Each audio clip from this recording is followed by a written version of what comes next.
Hello everyone, we are back with Glen Velvet Reviews today, and I'm going to try to finish the installation on the washer and dryer that I got. I think I did an unboxing, or I don't even remember because there's just so much stuff going on, but this is kind of what we got.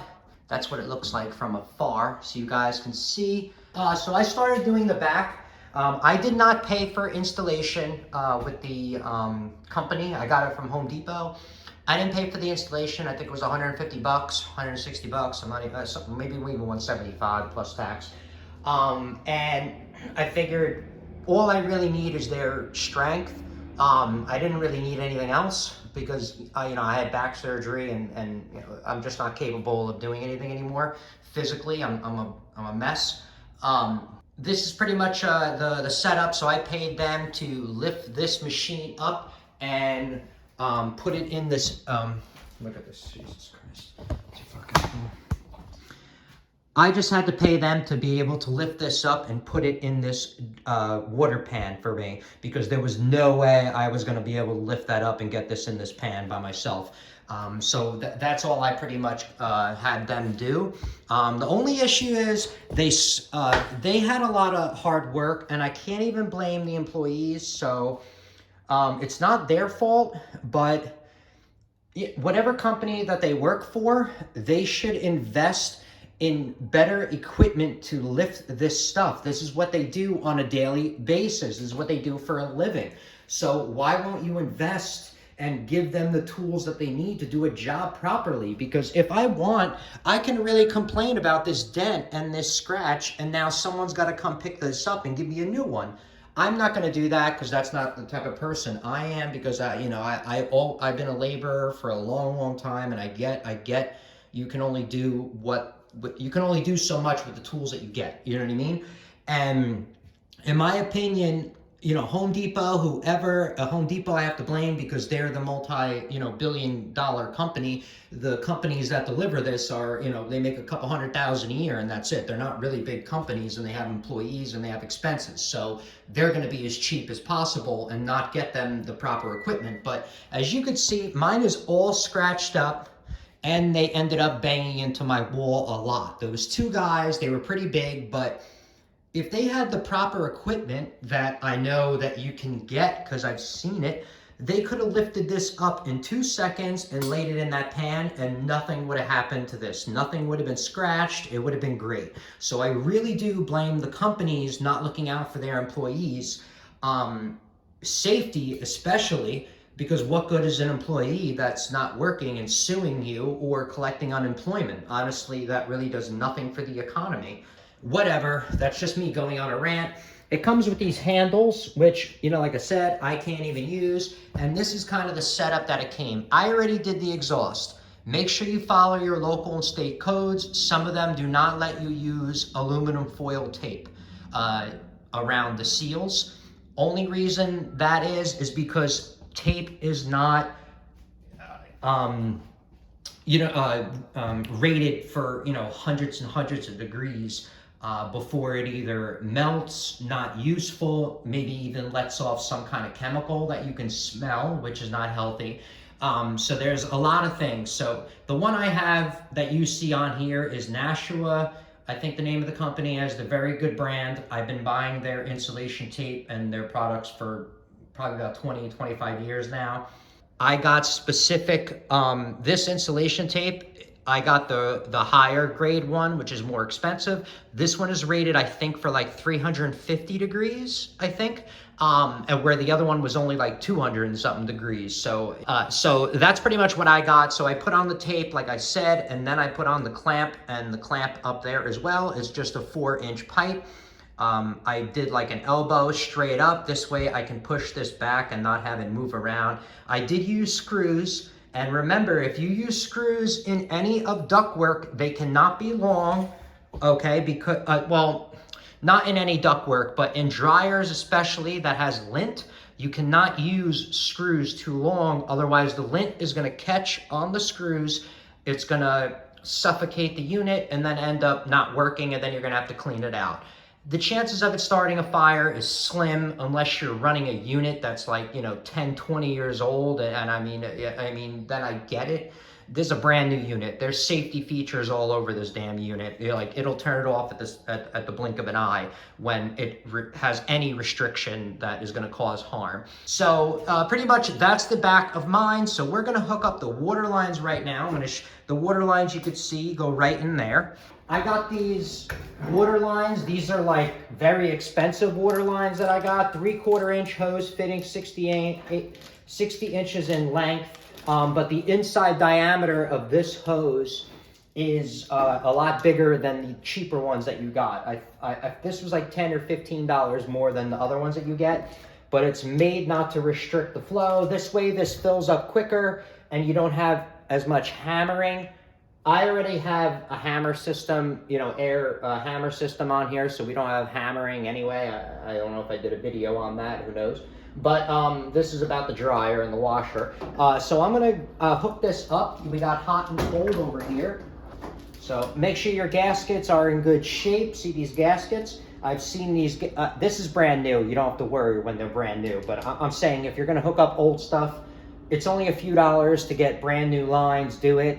I've put old lines before in commercial atmospheres, and then 2 months later, it blows up or something. I don't even know. I had it happen, maybe a handful of times out of, 10,000 service calls that I did. So there's a cold and a hot that it's listed. They do have filters already. These already have filters built in there. So this way it protects, I guess, the motors and whatever else is in there. So obviously I got to get a pair of pliers. Don't crank on it. It's plastic. It's not metal on metal. Even if it is metal on metal, plumbing, you do not over tighten and crank, okay? You tighten it enough that it won't leak, and then maybe do a tiny little bit, like a 5% extra, whatever you torque on, whatever, a tiny bit. Maybe even less than that, 2%. You just do a little bit. In plumbing, if you do too much, especially if anything's old, you're gonna break it, crack it, and then you're in for a whole crap load of a mess. If you notice on the back of the unit, this is the dump line for the washer. So that's gonna go in there. That pretty much goes like that. It secures in like that. And then we're just gonna send this into the hole. I have a 2-inch hole in here. And that's it. It's pretty much just gonna go like that. I mean, I'm gonna zip tie this hose. I don't know why you would not zip tie it, but I would zip tie this hose something over here just so it doesn't pop out, because to not put a 2 cent, 5 cent, I don't know how much zip ties are.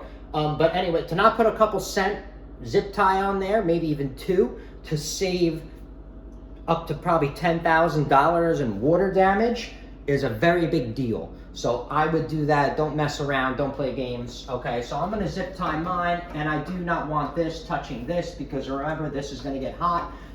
Don't make fun of me. I know that these pliers are like the size of my leg, but that's all I can find. So let's turn on the water, and we're gonna check for leaks together.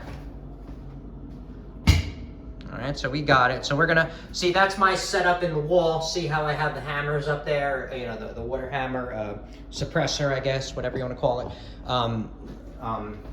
I did bad in English. I can fix a lot of stuff and do numbers, but I'm horrible in English. You don't want to ask me words. I'll make up my own language and I'll still think it's okay.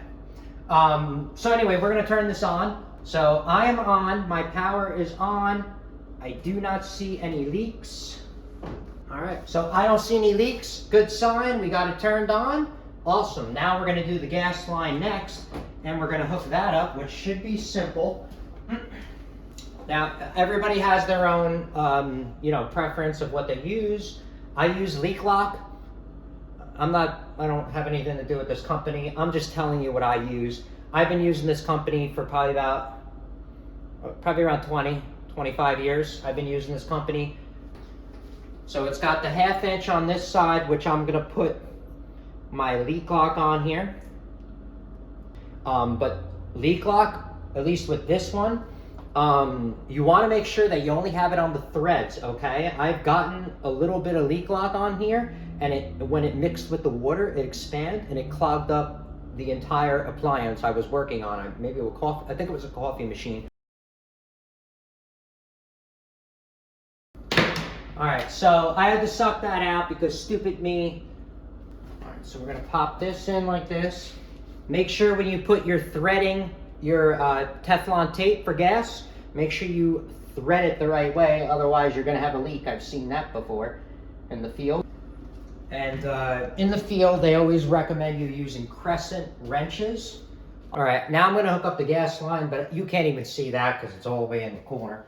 But you're gonna wanna make sure you, like I said, put the leak lock on the outside. All right, so now we're gonna hook up the yellow shit that I got. All right, so all the connections are made. The gas, as you saw, did the water, the drain going up in there. All right, so mine's already hooked up. Now the plug is over here. We're just gonna plug these in because if you saw my video, I ran this GFI outlet because you have to have GFI if you're dealing with water. Otherwise, you're an idiot. It says remove shipping bolts. These are shipping bolts? Huh.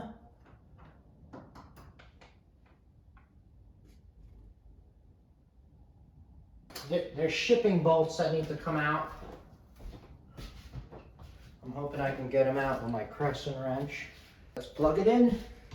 So I'm gonna plug in the washer first. Here's the washer. Fucking child locked. Okay. All right, that's the washer. And now the dryer. Okay, water is on, no leaks. Gas is on. So that's it. Let's turn it on. This is the first time we're gonna turn it on. What do I just hit the button for washer, I guess? Oh. All right, there it is. So that's what I don't have my glasses on, but it says. Normal, heavy duty, bedding, speed wash, download. I guess you download from the internet. Delicates, and then here's all your options. Where's temperature, the spin, soil. So that's the washer, and then oh look, the light turns on inside. See it? It opens up this way. All right. Here's the. It looks the same as yours. That's the same thing as yours. It's the same exact, kind of design as yours, honestly. And yeah, I was actually looking today online. So that's where this goes. This softener, bleach, all that shit.